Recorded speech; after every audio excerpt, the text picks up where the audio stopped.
మానవ జీవితమే ఒక మహాభారతం, అది మంచి చెడుల రెంటి నడుమ నిత్య ఘర్షణం. అక్కడ అలసిన వేళలా అలపైన వేళలా ఆకలి వేళలా అలపైన వేళలా తేకువ హరినామమే నా హరి ఉన్నాడని వీడికి కనిపించట్లా. ఆయన కనపడితేగా ఆయన ఊరికే బొమ్మ అరధమునందెన్ని చిత్రంపు ప్రతిమలుండవు అందుణజుడును విష్ణువు శివుడును ఎల్ల దేవతలుండవచ్చు ఆఠీవి కృష్ణుడర్జున చందన విభూషయగునుగాక ఆయన ఠీకంత ఒత్తి పెట్టి మాట్లాడాడు. ఇప్పుడు టీ తాగడానికి డబ్బులు లేవు. ఇలాగే ఉంటాయండి మాటలు. అహంకారం అంటే రథం మీద కూర్చున్న కృష్ణుడు చతుర్దశ భువనాలని భరించేవాడుగా కాకుండా ఊరికే సారథ్యం చేసే డ్రైవర్ కింద కనపడుతున్నాడు ఆయనకి.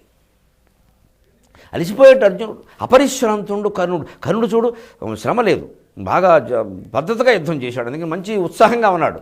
నేను ఉత్సాహంగా లేని మరోను ఆయనే ఉంటున్నాడు. ఇక ఈయన మాట్లాడుతున్నాడు. దీన్ని ఏమంటారంటే ఆటగాళ్ళకి లేని ధైర్యం చప్పట్లు కొట్టేవాళ్ళకు ఉంటే ఉపయోగం లేదండి. ఇండియా పాకిస్తాన్ మ్యాచ్ జరిగింది అనుకుందాం. ఈ ఐపీఎల్లో ఆ సమస్య లేదు, కానీ పూర్వం జరిగేవిగా ఇంకా దేశమంతా పూజలు ఆరాధనలు గొడవలు రక్తం తాగేయడాలు ఎన్ని ఉండేవి. అసలు వాళ్ళకంటే ఎక్కువ హడావుడు వీళ్ళకి. ఆటగాళ్ళకి ధైర్యం లేనప్పుడు మనం వెనకాల చప్పట్లు కొట్టి ఎంత చేస్తాము? వాళ్ళకు ఉండాలి కదా. అలాగే అసలు ఆటగాడు శల్య నేను చనిపోతే నువ్వేం చేస్తావు, నేను చనిపోయాడనే భావంలో ఆయన ఉంటే ఈయన కూర్చుని కర్ణుడు బాగా చురుగ్గా కనపడుతున్నాడు, అర్జునుడే అలసిపోయాడు, అందుకని దుర్దంతో దగ్గరత నేడు కీటడచు నీతండాతని ఖచ్చితంగా భయంకరమైనటువంటి యుద్ధం చేసి కర్ణుడు అర్జునుడిని ఓడిస్తాడు. ఎంత నిజమంటే ఇది పద్యాలకేముందండి, ఉదాహరణలకేముందండి. వన్ని అత్యంతంబును శిశిరత్వముందినను అగ్నిదేవుడు చల్లబడును గాక. గోత్రాళు వడంకాడినం వింధ్యామలయము సహ్యము భార్యాత్రము మొదలైనటువంటి కులపర్వతాలన్నీ ఉణుకునుగాక. కుంతీసూనున చేత కర్ణునకనిన్ కోల్పాటు వాటిల్లుని. కుంతీ తనయుడైన అర్జునుని చేత కర్ణుడికి అవమానం జరగడం, మరణం జరగడం కాదు, కనీసం చేట్పాటు కలగడం కూడా జరగదు. నువ్వేం కంగారు పడకంటే. మంచిదేనైనా కంగారు పడక, మేము ఏదో బ్రాహ్మణం మాకు ఎందుకు వచ్చింది, అయిపోయాక చెప్పు భోజనానికి వస్తాం, అటైనా ఇటైనా భోజనాలు పెడతారుగా అన్నాడు. ఎందుకంటే పెళ్ళి అయినా భోజనాలు ఖాయం, 12వ రోజైనా భోజనాలు ఖాయం, అటైనా ఇటైనా పైగా రెండింటిలోనూ పిండి వంటలు కూడా ఖాయం. అందుకని ఎటైనా భోజనాలు పెడతారు కదా, నువ్వెందుకు వింటావులని ఆయన భోజనానికి వీలు అని ఆయన ఊరుకున్నాడు. ఏం చేస్తారు మరి? ఆటగాళ్ళకి లేని ధైర్యం పక్క వాళ్ళకి ఏమిటండి? అప్పుడు భయంకరమైనటువంటి యుద్ధం కర్ణార్జునుడికి జరిగింది. ఎగిరినంభోధరమున్.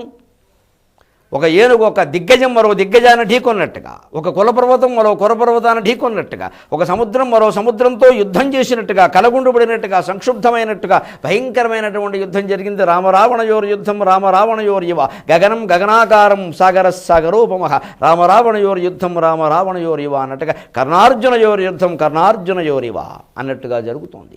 ఒక దిగ్గజం మరో దిగ్గజంతో, ఒక కులపర్వతం మరో కులపర్వతంతో, ఒక సప్త సముద్రాల్లో ఓ పర్వతం ఓ సముద్రం మరో సముద్రంతో కలిసినట్టుగా యుద్ధం జరుగుతోంది భయంకరంగా. చూసేవాళ్ళందరికీ ఇండియా పాకిస్తాన్ మ్యాచ్ లాగే ఉంది ఇప్పుడు భాషలో చెప్పాలంటే. ఈ దెబ్బతో తేలిపోవాలి. కర్ణుడు అర్జునుడే కీలకం, భీష్ముడు ద్రోణుడు సమస్య కాదు. వాళ్ళకి అనేక రకాల పక్షపాతాలు ఉన్నాయి, బలహీనతలు ఉన్నాయి. కర్ణుడికి ఏమీ లేవు, నిష్కల్మషంగా చిత్తశుద్ధిగా యుద్ధం చేస్తాడు. అందుకని ఏదో ఒకటి తేలాల్సిందే అని ఖచ్చితమైనటువంటి పద్ధతిలో అందరూ కూడా చాలా ఆసక్తిగా ఎదురు చూస్తున్నారు.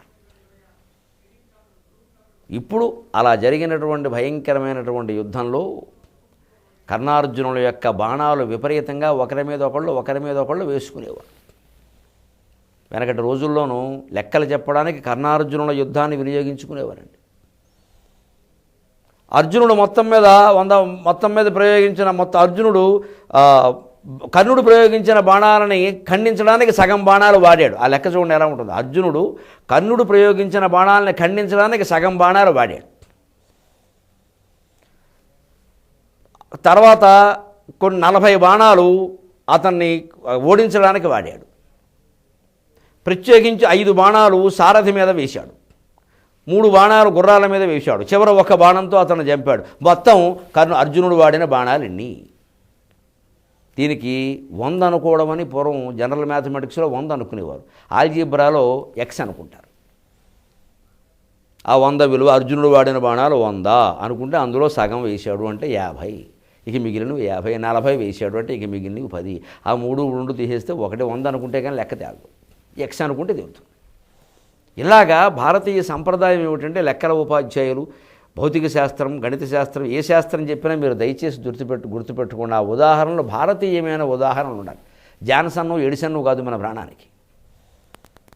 విదేశాల్లో ఉదాహరణ కాదు ఎంతసేపు. తప్పనిసరి అయితే తప్ప, అది భారతదేశంలో ఎక్కడా చరిత్రలో జరగనదైతే తప్ప విదేశీ ఉదాహరణ చెప్పకూడదు. ఇది విదేశాల మీద ద్వేషం కాదు, స్వదేశం పట్ల ప్రేమ మాత్రమే. మన తల్లిని మనం గౌరవించడం అంటే ఇతర తల్లులను అందరినీ ద్వేషించడం కాదు. మన భాషను మనం ప్రేమించడం అంటే ఇతర భాషలను ద్వేషించడం కాదు. అలాగే మన పుస్తకాల్లో ఉదాహరణలన్నీ మన దేశంలోవే ఉండాలి. ముఖ్యంగా తెలుగునాట 2 రాష్ట్రాల్లో, తెలంగాణ అయినా ఆంధ్ర రాష్ట్రమైనా కూడా పాఠ్యపుస్తకాలు కూడా మారతాయి. తిన్నగా ఉండనేరుగా అన్నీ మారుస్తారు. మాకు తెలిసి మార్చండి, పర్వాలేదు. ఏం మార్చినా అవి ఎక్కువ భాగం తెలుగు వాళ్ళ ఉదాహరణలు అయి ఉండాలి. వీలైతే ఎంత దగ్గర వాళ్ళవైతే, ఆ పాఠం చదువుకునే పిల్లాడికి ఎంత దగ్గర వాళ్ళవైతే అంత మంచిది. ఎక్కువ మంది గిరిజనులే ఉండేటువంటి పాఠశాలల్లో అయితే ఆ ఉదాహరణలు గిరిజనులవే ఉంటే మరీ మంచిది. అప్పుడు ఖచ్చితంగా వాళ్ళ మనస్సుకు బాగా అర్థమవుతుంది. దాంట్లో ఎటువంటి వేరే భావం అక్కల. వాళ్ళకి తెలియడమే మనకు ముఖ్యం అనుకుంటే హృదయం బాగానే ఉంటుంది. లేదు మా వాళ్ళ గురించి తెలియడం ముఖ్యం అనుకుంటే సంపాదక మండలి వారు అప్పుడు వేరుగా ఉంటాయి. వాళ్ళకి కావాల్సింది తెలియడం ముఖ్యం కాదు, మా వాడి గురించి తెలియడం ముఖ్యం, నేను అనుకున్నది వాళ్ళకి తెలియడం ముఖ్యం. వీరి అహం పనిచేస్తే అది వేరుగా ఉంటుంది. కానీ పిల్లవాడు అహం పనిచేస్తే అంత బాగానే ఉంటుంది. వాడికి జ్ఞానం కలగడం ముఖ్యం. అది వాడి జీవితం నుంచి కలిగించే ప్రయత్నం చేద్దాం, మన జీవితం నుంచి కాదు, వారి జీవితం నుంచి. అప్పుడు ఉదాహరణని బాగానే ఉంటుంది. వీలైనంత దగ్గర ఉదాహరణ ఉండాలి. ఆ దగ్గరికి ఎక్కువ ఏమిటంటే దేశం, అవసరమైతే విదేశాల్లో చెప్పడం తప్పని కాదు. అందుకని బాణాల అర్జునుడు బాణాల లెక్కలు చెప్పేవారండి. అప్పుడు భారత యుద్ధం గురించి ప్రసక్తి వస్తుంది.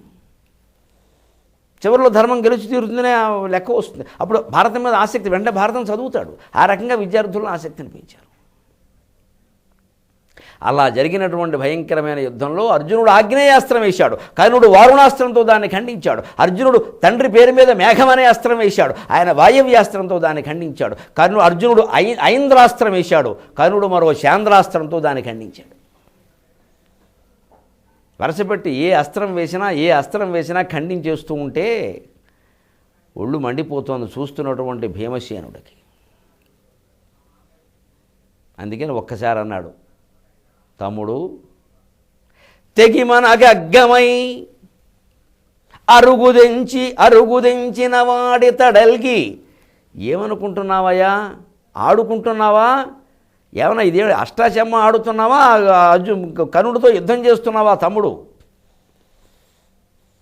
అని చేత కాకపోతే చెప్పనే మాట కూడా వచ్చేసింది. ఆగాడు అర్జునుడికి పౌరుషం. ఎందుకంటే ఈయన పిచ్చి ప్రతిజ్ఞలు ఉంటాయి. అంత మాట అంటావా అని ముందు కర్ణుడిని చంపడం మానేసి గాంధీవం ఈయన మీదకి తీస్తాడు. లేనిపోని గొడవలు ఇవన్నీ. మానవ జీవితమే ఒక మహాభారతం, అది మంచి చెడుల రెంటి నడుమ నిత్య ఘర్షణం.